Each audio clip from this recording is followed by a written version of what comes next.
A real war is ongoing, with Russians in panic. President Zelensky has planned many meetings expected to yield results. The Institute for War Studies suggests Russian offensives may be losing steam, but the situation looks different. Oleksandr Musienko, head of the Center for Military Parity Studies, is here. Glory to Ukraine.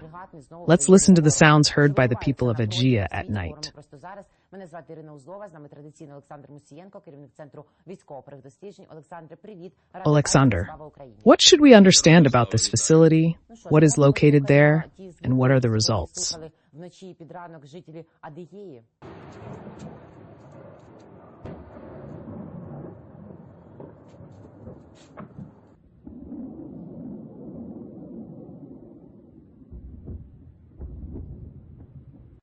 ППО виходять, чуєте, не можуть зловити. А це воно, да? А чого ж не можуть? We are still waiting, of course, for official confirmation, but nevertheless, if I say that this is a secret facility, one of the, well, let's say it's no longer secret. So this is a training airfield in general. It was used before the outbreak of full-scale war as a training ground exclusively for L-39 aircraft, where Russian military cadets were practicing. After the full-scale war, many things changed, especially after the enemy began to suffer significant losses. The airfields have begun to change their purpose as training airports. There are no longer exclusively training ones. That is, they continue to train cadets, but only for training purposes. Currently, it is used as a military base for storing weapons, shaheds, and various means of air defense. Виключно навчальних немає, тобто вони продовжують навчати курсантів, але тільки виключно під навчальні потреби нема. Вже зараз використовується. Plus, there is reason to believe that this airfield, like the Mozdok airfield, is operational. There is another one in the south of Russia. But we understand that these airfields are actually used by the enemy for the logistics supply chain from Iran, various types of weapons, shaheds, ranging from shaheds to artillery shells.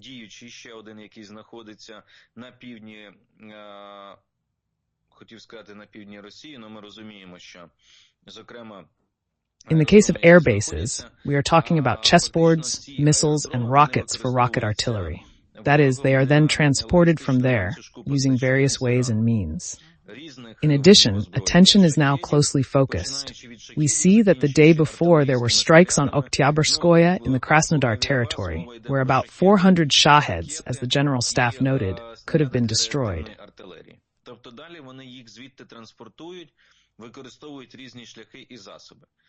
It was actually destroyed.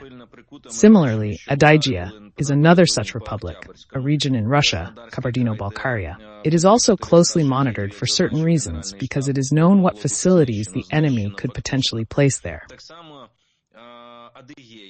Є ще одна така республіка, такий регіон у Росії Кабардино-Балкарія. За ним теж іде пильне стеження з певних причин, тому що відомо, які об'єкти ворог там потенційно може розмістити. And so this is all a logistics network that goes through Makhachkala, a port on the Caspian Sea, and then is distributed to the southern regions of Russia. Then it goes through, or for example, Kotluban, as we saw, another warehouse, which is also in the south of Russia, which was reported by our General Staff, weapons from North Korea and Iran.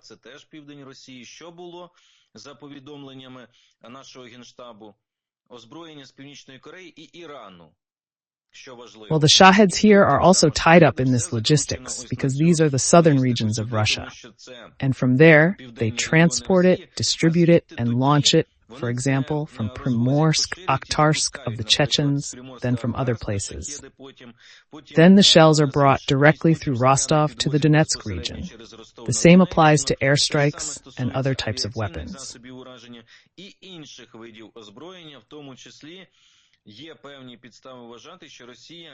In particular, there is some reason to believe that we can now cooperate with Iran on the supply of some other types of drones, in particular shaheds, which use electric motors, yes, and are almost silent. I mean, they are almost inaudible, not that they are completely inaudible, but almost inaudible, much less so than what is popularly dubbed mopeds. Іран, чому я кажу дещо секретне, тому що це ж Іран так So we are working on all this. Iran, why do I say something secret? Because it was Iran that agreed with Russia. Україну в оману, ніхто не буде знати, що відбувається. Ну, знають, очевидно. That's how Russia defined the logistics, thinking that everything would be super secret. They would mislead Ukraine, no one would know what was going on. Well, they do, obviously, because the intensity, frequency, and I would say the targeting of one of the southern regions indicates that our defense forces understand that the enemy is using this in logistics from Iran in particular, and that it must be interrupted. In addition, the fact that they want to locate one of the facilities for the possible production of Shaheds factories is also likely to be in Kabardino-Balkaria. This is also known, and I think that these targets will also be worked out. By the way, something is better covered by air defense, something is less covered by air defense. There are fewer cases, let's say, where there is no, let's say, no uncovered activity at all. There are such cases, but I mean among airfields or arsenals, big ones.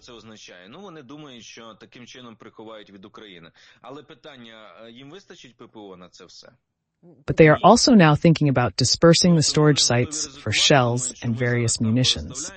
What does this mean? Well, they think that in this way they will hide it from Ukraine.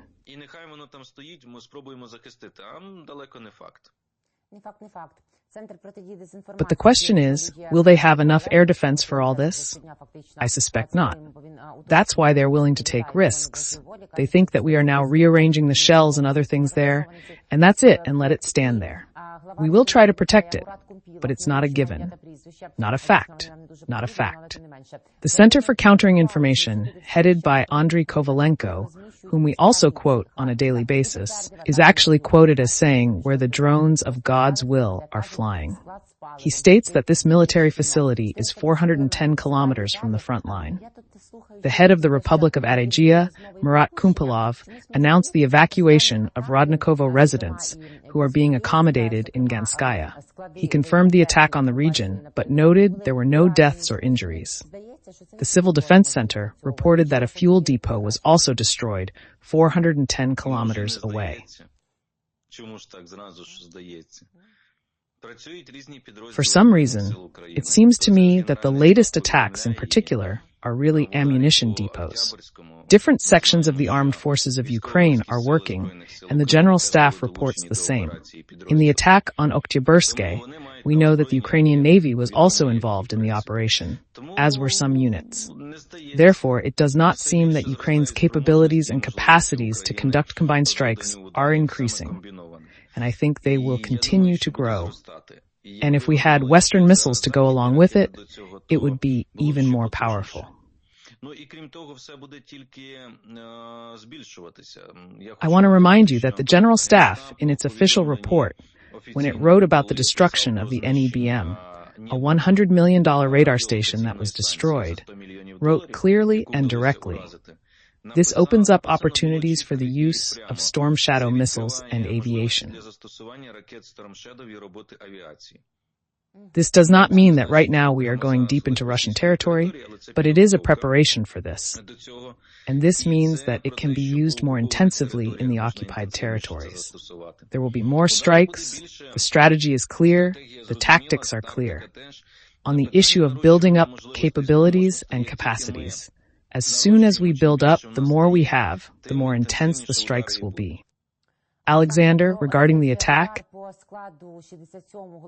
on Warehouse 67 of the Russian Ministry of Defense near Kursk in Bryansk, how will it impact Russia's future military operations? This arsenal supplied ammunition to the Northern Army Group and its Kursk division. Will they now experience a shortage of artillery ammunition, and how soon will this be felt on the battlefield? I would say that the North Group will suffer the most.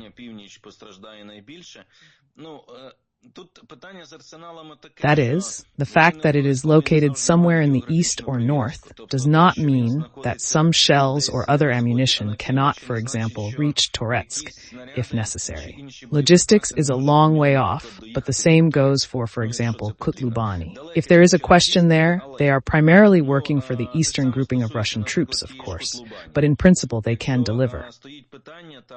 Це вони в першу чергу, звичайно, працюють на східне угрупування військ російське, але Toropets became well known due to the earthquake caused by an explosion from a Ukrainian strike. Просто мережа менших складів, які вони підвозять ближче до фронту, і звідти вже це розвозиться відповідно. I agree that the northern military group will be the most affected, especially since Toropets became well known due to the earthquake from a Ukrainian strike.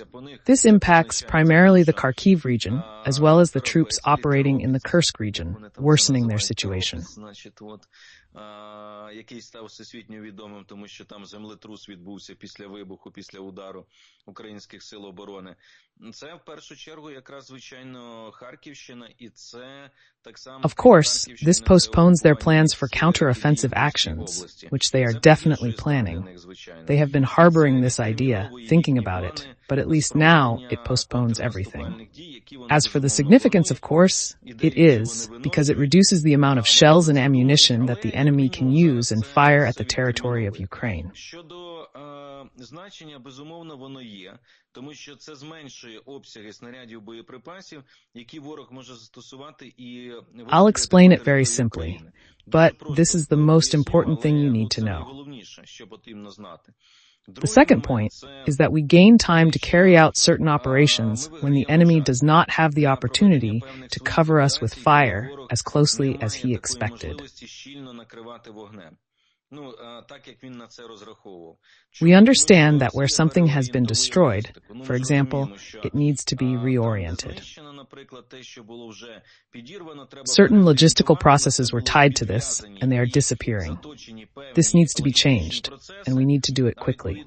That's why there are problems here, and for us there are prospects and opportunities when there is a certain plan to take advantage of this pause, this moment, to carry out certain actions. We have a plan for different actions.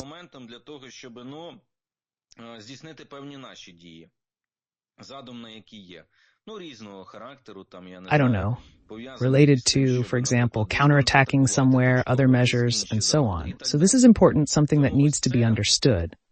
On the other hand, to anticipate the question, why haven't they stopped shooting yet? Because unfortunately, this is not the entire stock of ammunition and shells, weapons that the enemy has.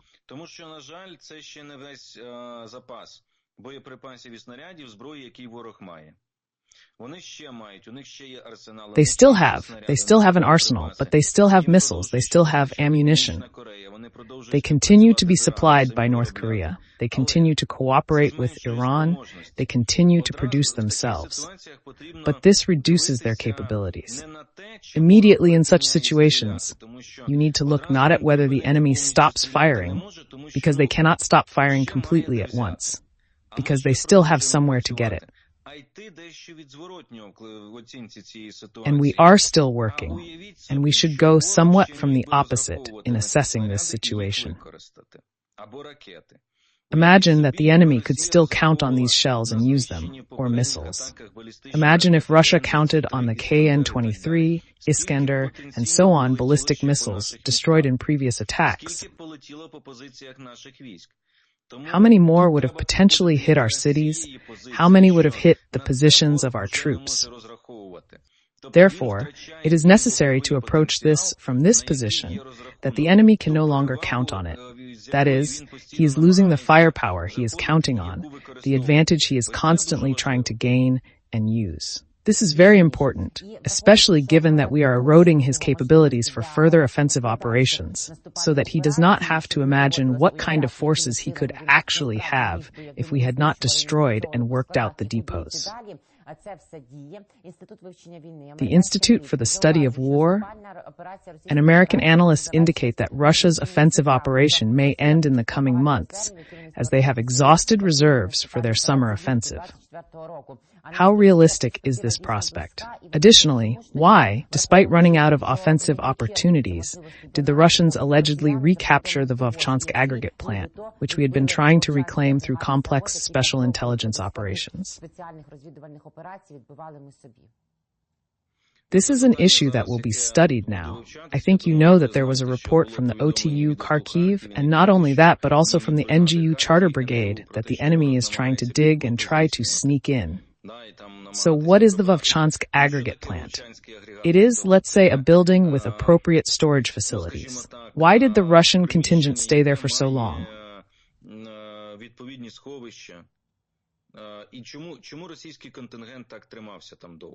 It was knocked out by ours, and they were standing there because they were hiding in these basements. These places are fortified.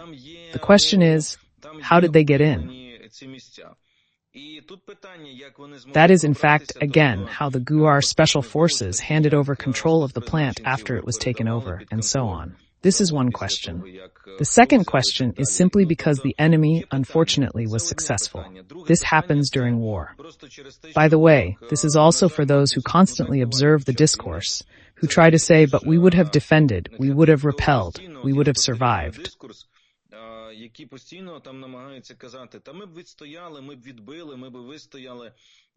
And only try to analyze our mistakes, for some reason sometimes forgetting that we are facing a terrible enemy who outnumbers us in strength, people, and numbers.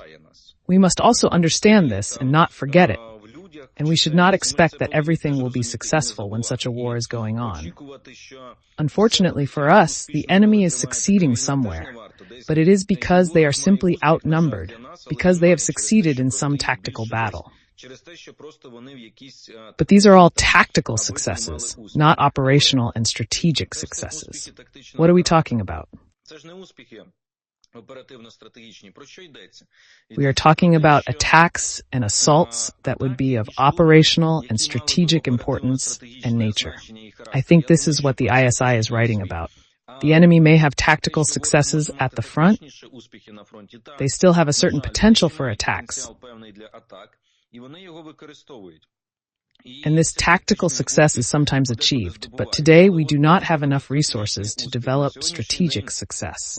The enemy will now intensify its efforts to try to create problem areas for us, to try to stretch our defense line, and this can be seen in the intensification of operations in the Kupiansk sector.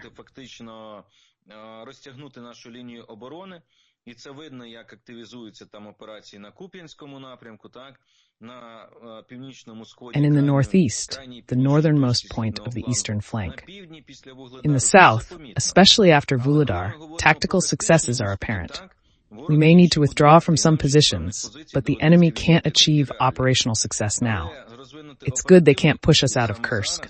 Bloomberg reports that U.S. officials believe Ukraine will gain territory in the Kursk region for several months or more.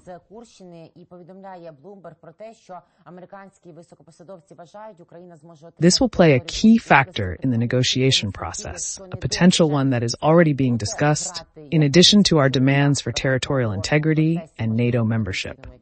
Promises about this? How powerful a factor will Kurdistan really be?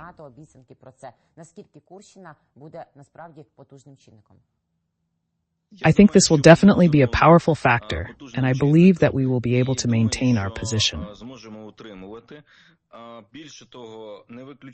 Moreover, I do not rule out that there will be opportunities to expand the bridgehead, particularly in the Glushkovsky district. We also cannot rule out the possibility that Ukrainian forces will try to do so. That is, we have the potential here, and it remains. Moreover, after the strikes on the arsenals, I think it is true that the plans that the enemy had for counteroffensive actions and their strengthening will at least be postponed. The aggressor will not be able to act at full capacity now. The only challenges and threats that exist are that Russia is wiping everything off the face of the earth with its bombing.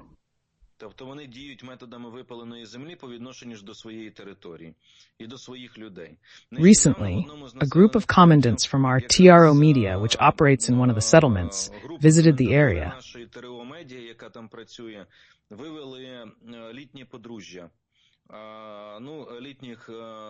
brought out an elderly couple, a woman and a man, who were hiding in the basement of the village because the Russian army was shelling it with artillery.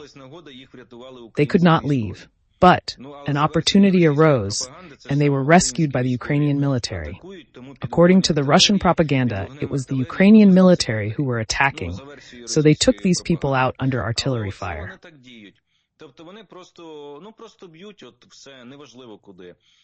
This is how they act. They just hit everything, no matter where, trying to displace the positions of our troops. But there is no active advance on the ground. We are holding our flanks very seriously, our logistics are in place, and we are also pressing from the north of Sumy region, the area of Glushkovsky district, and southwest of Kursk region, and we are putting quite a bit of pressure on the enemy.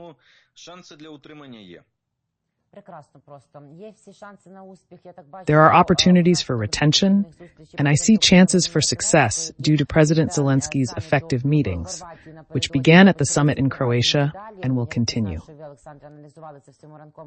Friends, please subscribe to Oleksandr's YouTube channel for morning and evening reports on the Russian-Ukrainian battlefield and global issues related to Ukraine, as well as interesting projects and extensive interviews. Today, Zelensky will meet with Mark Rutte. On October 3rd, Rutte made his first official visit to Ukraine after taking office. Meet with Prime Minister Keir Starmer in London. Zelensky is also planning visits to France and Germany, which should be productive. Although Ramstein has been postponed, it's a positive sign that it hasn't been cancelled, suggesting Biden will attend. What key outcomes should we focus on from these meetings during the Ramstein postponement? Я тільки конкретизую, добре, що він не скасований, а що він перенесений за поточних умов.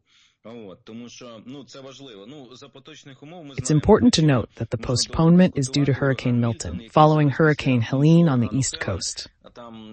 It's good that the meeting isn't cancelled and that all parties are willing to attend. I hope it happens soon. Additionally, the president has a busy agenda for these trips. Насичений такий порядок денний у президента цих поїздок. Бачите, я вважаю, що це правильно. Якщо вже було запрошення на саміт If there was an invitation to the Southern Europe Summit, yes.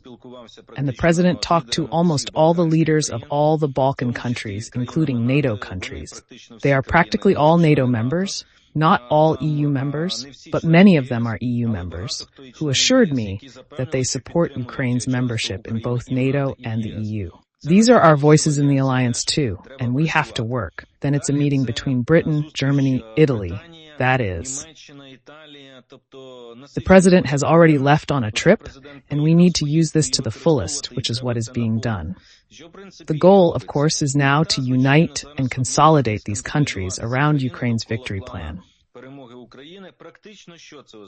This means two things. First, timely aid packages with increased weapons showcasing Ukraine's effective use, and second, the invitation for Ukraine to join NATO.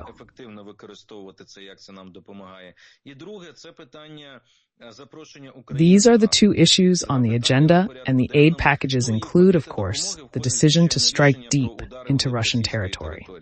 All of this is being discussed quite seriously at all levels, and every opportunity is being used to gain the support of our partners once again.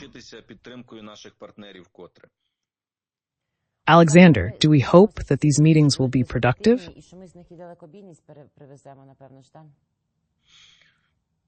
Everyone is eagerly awaiting Biden at Ramstein, as he is very important. We're watching and analyzing the situation. Thank you for today. We'll see each other on Monday, though it will feel brief. You can find me on YouTube.